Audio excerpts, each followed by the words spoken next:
Japan के Tokyo में हो रहे पैरा ओलंपिक में हाजीपुर सुभाई के रहने वाले प्रमोद भगत ने बैडमिंटन में गोल्ड मेडल जीतकर न केवल अपने गांव का बल्कि पूरे भारतवर्ष का नाम रोशन किया है।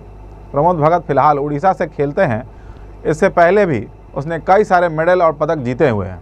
पैरा ओलंपिक में गोल्ड जीतने के बाद उसके गांव में खुशी की लहर है। आसपास के लोग उनके माता पिता को बधाई दे रहे हैं।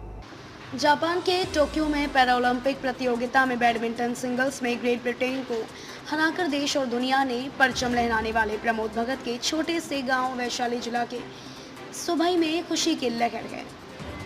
परिवार वालों के साथ साथ गांव वालों में भी खुशी है। प्रमोद भगत दलित समुदाय से ताल्लुक़ रखते हैं। ऐसे में दिव्यांग होते हुए उन्होंने जो भारत को गोल्ड मेडल दिलाकर इतिहास रचा है, उसकी पूरे इलाके में चर्चा हो रही है।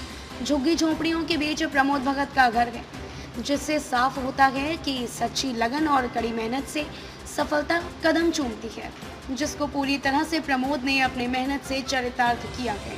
प्रमोद भगत के माता पिता बताते हैं कि 5 साल की उम्र में प्रमोद भगत पोलियो के शिकार हो गए थे, जिसके चलते उनका बायां पैर बेकार हो गया था, जिसके कारण माता पिता काफ़ी चिंतित हो गए थे।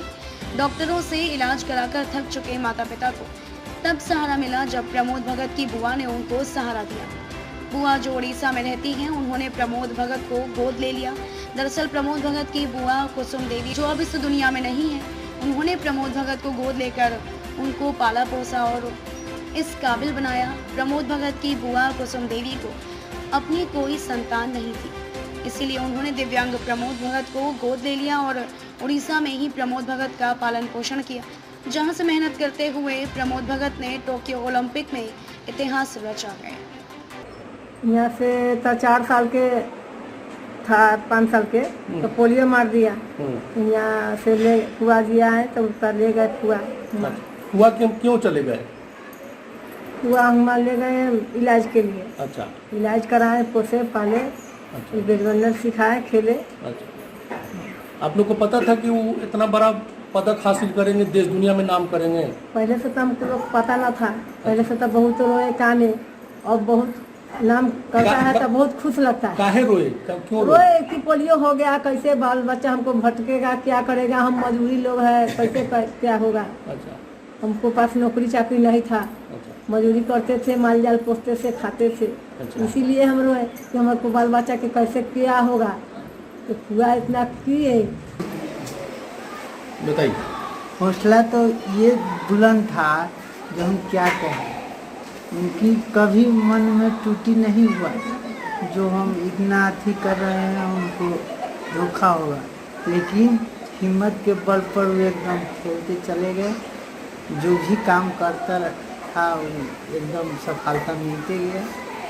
तो आपको कभी निराशा हुई कि पोलियो है, उनको दिव्यांग है? हाँ, ये जो 5 बरस के था ना, उस घड़ी डॉक्टर यहाँ मैंने कह रहा था कि ये पैर नहीं होने वाला। उस घड़ी हम लोग का महसूस हुआ, काफ़ी मैंने घनिष्ठता महसूस हुआ जो अब क्या होगा कुछ नहीं है।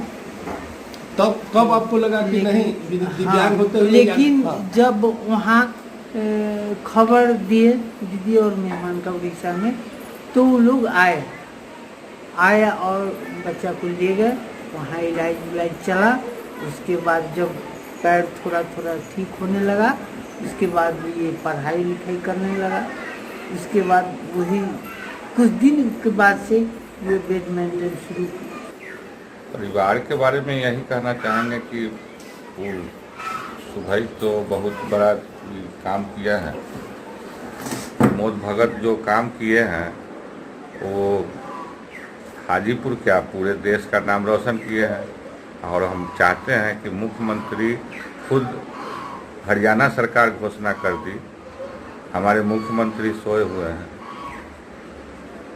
उनको थोड़ा सा अपने ऊपर उठ के देखना चाहिए कि क्या करना चाहिए सरकार को उनको पूरे प्रोत्साहित करना चाहिए, पैसा देना चाहिए, जो इसका गरीबी का जो अथी है सब खत्म हो। प्रमोद भगत की सफलता ने साबित कर दिया है कि जो मेडल है वो शहरों का और अमीरों का मोहताज नहीं रहा। अब गांव गरीब खेत खलिहान में अगर तवज्जो दिया जाए, सरकार व्यवस्था करे, तो गांव के लोग भी मेडल लाकर देश के लिए दे सकते हैं और देश का नाम रोशन कर सकते हैं। ये साबित हो गया। हम चाहते हैं कि प्रमोद भगत के नाम पर इस पंचायत में बगल में एक फील्ड है, उसमें एक स्टेडियम बने और प्रमोद भगत के नाम पर स्टेडियम बने, ताकि गांव में जो हमारा नौजवान खेलने में दिलचस्पी लेता है उस सबको मौका मिले और देश के लिए नाम करे। चलिए नाम बताइए। जमालपुर में एक फील्ड है, हम चाहते हैं उसमें स्टेडियम बने और प्रमोद भगत के नाम पर बने, और सरकार से मांग है कि इस प्रमोद भगत जी को फर्स्ट क्लास की नौकरी मुहैया कराए, ताकि इस परिवार का जो अभी तक जो गरीबी में जीवन बीता है वो अब जो है सो। आप लोग खुश हैं? हाँ, बहुत खुश है, बहुत गौरव का विषय है। और हम चाहते हैं कि जिस दिन वो पटना आवे एयरपोर्ट, पूरे गांव से हम लोग गाजे बाजे के साथ वहाँ उनको रिसीव करने जाए और सुबह से लेकर के पटना तक तिरंगा लहराए। हम ये चाहते हैं, नाम हम बता इसकी दीजिए। तैयारी कर। रामानंद गुप्ता मेरा नाम हुआ। Bureau report, Vaishali news, Hajipur.